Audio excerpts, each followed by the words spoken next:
Okay, I just got done fixing this expansion module number 2 steering wheel controller by basically changing out its photo sensor, photo interrupter sensor, encoder sensor, whatever you want to call it. And I got this one from Digi-Key, and I just had to 3D print this little riser base for it to basically get it at the correct height. And it also locks it into, it's got like little pins that engage with the PC board and index holes that engage with the sensor itself. So anyway, let's go ahead and give it a whirl here.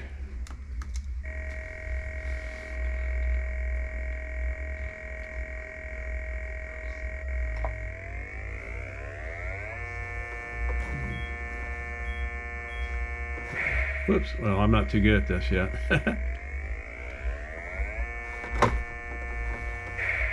Whoops, hey, you snuck up on me there, buddy.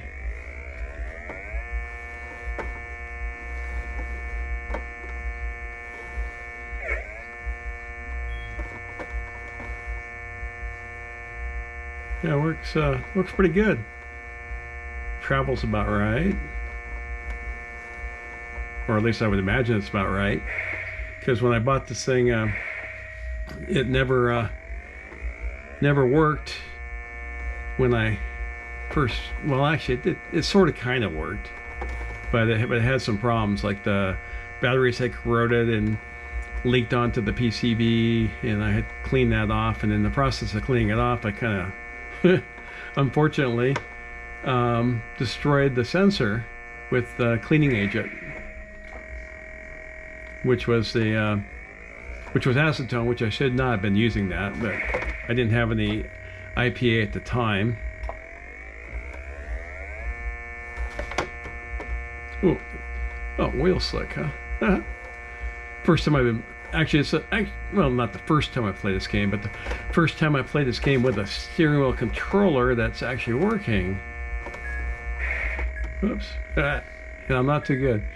But anyway, that basically, I'll just wrap it up here. That basically shows that the new sensor I picked up from Digi-Key, when wired in and mounted correctly, actually works, looks like it works as good as the original did. And I know it's been an issue for a long time as far as getting a replacement for that. And so I think this will be pretty cool for people. All the details of which are going to be in the Coleco forums on AtariAge. And that's it for today. Thank you, folks.